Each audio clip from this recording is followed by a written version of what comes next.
It's estimated that over 10 million people today either smoked less or gave up the smoking habit completely. It's the Great American Smokeout. Now, while smoking is a habit that anyone could pick up, experts say those with mental illness smoke more than others and find it a harder habit to shake. Tragically, many individuals with mental illness or addiction will die of smoking-caused diseases. Individuals with serious mental illness have higher death rates and shorter life expectancy than the general population, with twice as much cardiovascular disease and 3 times as much respiratory disease, both of which are highly linked to smoking.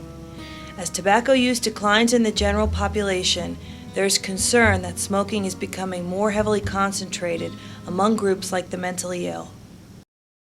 Clubhouse of Suffolk is a non-profit provider of psychiatric rehabilitation services. Their mission is to assist individuals whose lives have been disrupted by serious and persistent mental illness, lead vocationally productive and socially satisfying lives in the community.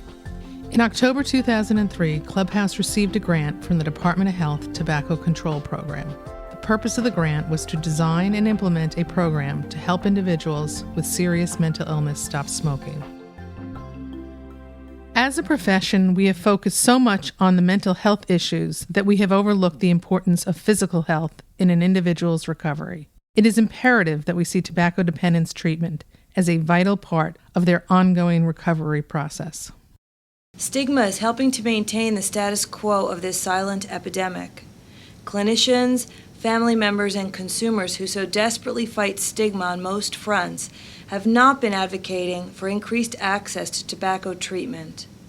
Tobacco control groups that seek to reduce and prevent tobacco use through advertising, taxation, and research have not focused efforts on smokers with mental illness.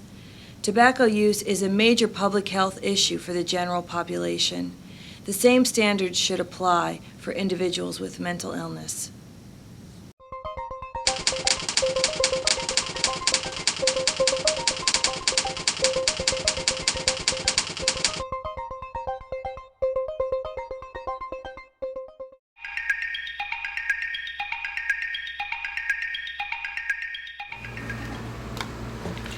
Good afternoon, Emily Sussman.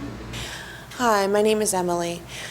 I started smoking regularly when I was 18. When I went away to college, all of my friends smoked. Almost everyone in my family smoked. The smell of the cigarette reminded me of family gatherings. It just kind of kept me connected to everything. Don't worry about what your picture looks like. You're getting the feel of the material. Nice. Hi, my name is Fran, Now just put some and I started strokes smoking like when I this. was 18. I smoked all my life. Okay. I'm now 62. Now this doesn't even look Smoking, like... I started because everybody else was doing it, especially in my time.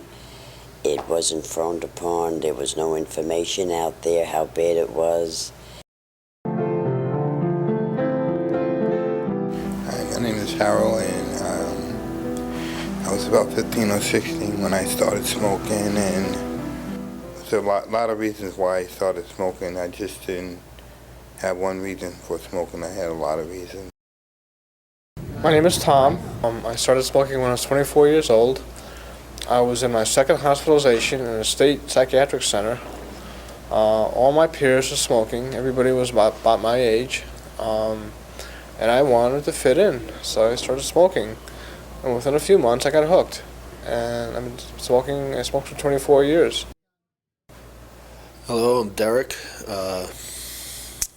Started smoking when I was about 18 years old. I was in the Navy at the time. And a lot of my fellow sailors, the friends I met when I was in the Navy, they all were smoking. A lot of them were smokers. And so, what the heck, I figured, if they're doing it, why shouldn't I?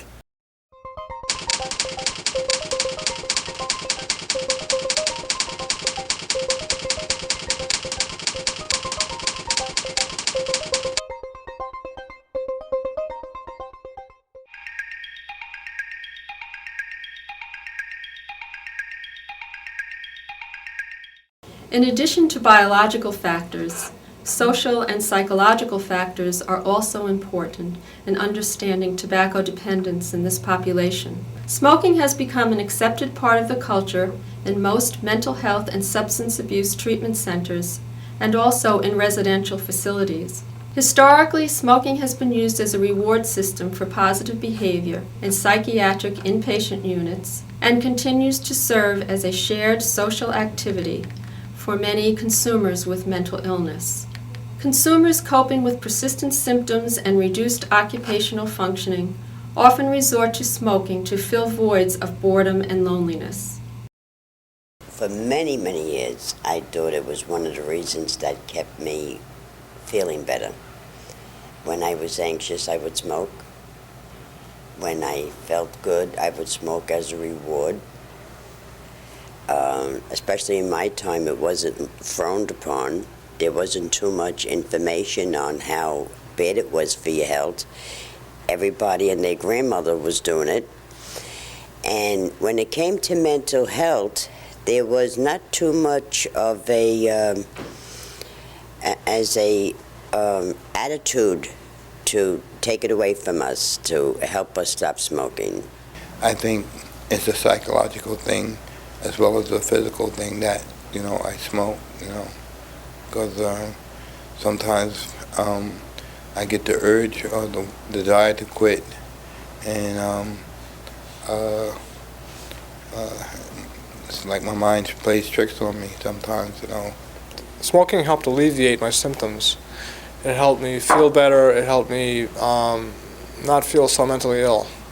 It helped me get over my symptoms. And smoking was definitely involved in my drinking and drugging days. I could never sit at a bar and drink beer without smoking cigarettes. I could never do it. Beer and cigarettes always went hand in hand for me. I quit smoking 17 weeks ago now.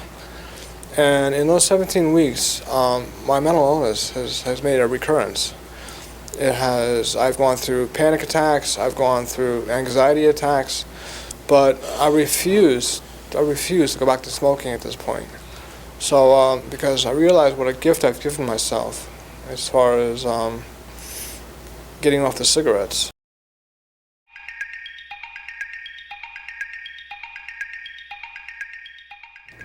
The biggest fear that our members have is definitely that their symptoms will reemerge. And you can understand why that would be very real for them. The withdrawal symptoms from nicotine mimic, anxiety disorders or panic disorders where a person may be restless, agitated, irritable, angry. And for many of our members, even having feelings that are that strong is terrifying for them because they feel that their illness may be reemerging. I felt like I would be like Linus without that security blanket. I felt I would be at a loss.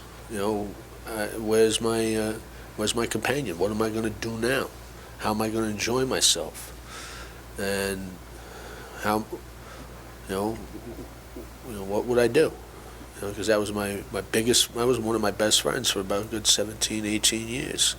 The fears, I had some fears where I thought going through all these changes and mood swings would, develop some symptoms that I used to experience in mental illness. I don't believe that's going to happen. I believe I wouldn't allow it to happen. I always went back to it because I was afraid of the recurrence of mental illness. I was afraid of the panic attacks, the anxiety attacks. So I always went back to it. And I went back to it wholeheartedly because I wanted to get rid of those panic attacks. I wanted to get rid of all that stuff. I wanted to feel safe again. So I always went back to cigarettes.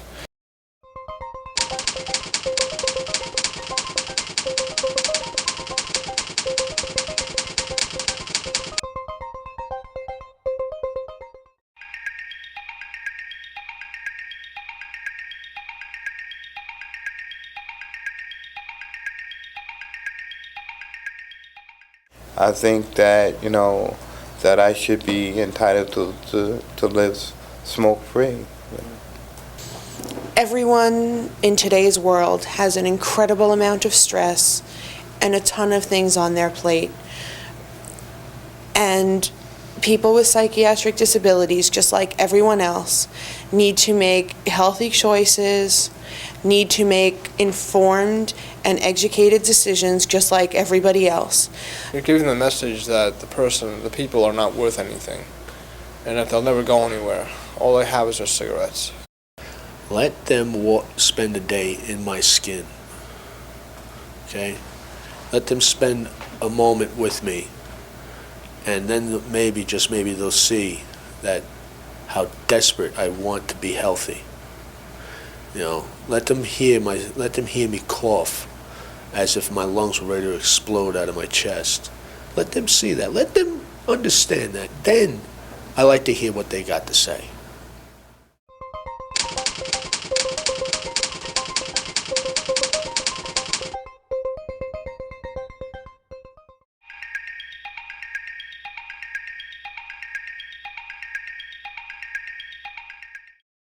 I remember when I was coming from my drinking and drugging days, I wanted to quit smoking. I was thinking about it. It was about two and a half years into my sobriety, and this one, I forgot who I was talking to. It was a person in that type of field of the mental health community / medical community, that type of deal. And she had said, no, don't worry about quitting smoking. You know, you stay. You know, you got to take care of your addiction first. No. You know that you don't have anything else to fall back on. You know, you might relapse. That type of thing. That's what she said. In my experience in the mental health system, I don't know that I've been encouraged to smoke, but while in the hospital, the only time you get to go outside is for smoke breaks. There are supposed to be fresh air breaks, but there aren't. The only time you get to go outside is you stand in a small cage and you smoke. You're allowed 3 cigarettes per time, and there are 5 cigarette breaks per day. And I'm not generally a chain smoker by nature, but in the hospital you become one because it's the only time you go outside. I would participate in recreational groups and things like that, and things like that when you participate maybe in bingo or some other thing that they might have. They'll give you a couple of cigarettes to get you by for a little while.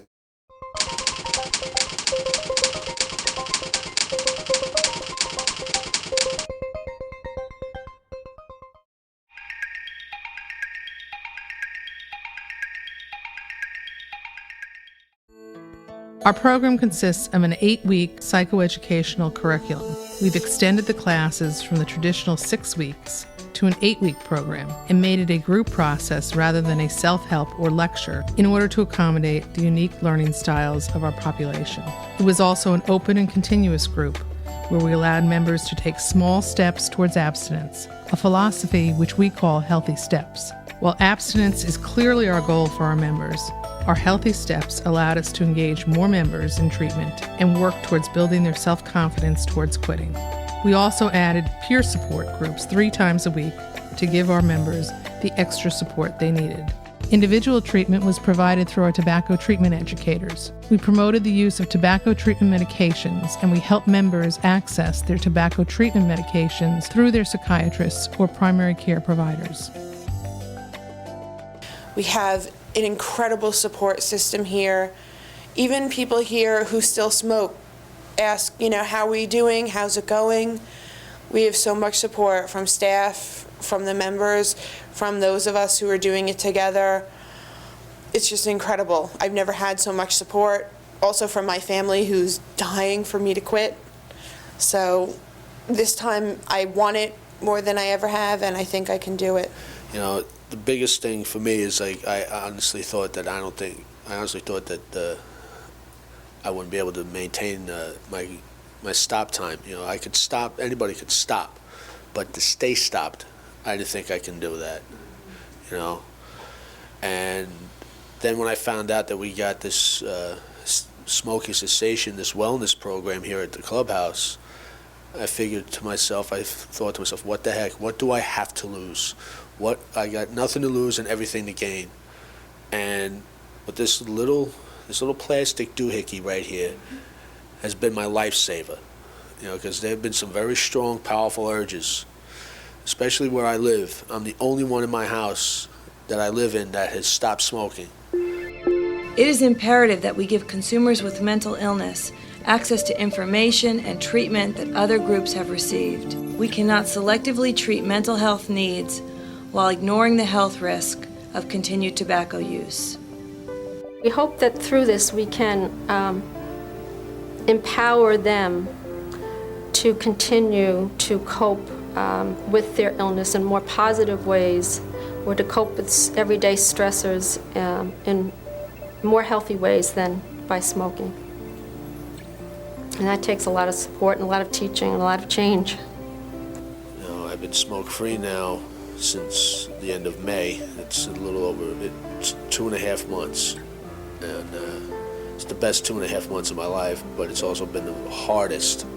I just can't say enough about people who've encouraged me. People who tell me that if I stop smoking, within a few months I'll start feeling a lot better. And I've been smoke-free for almost a little over 4 months now.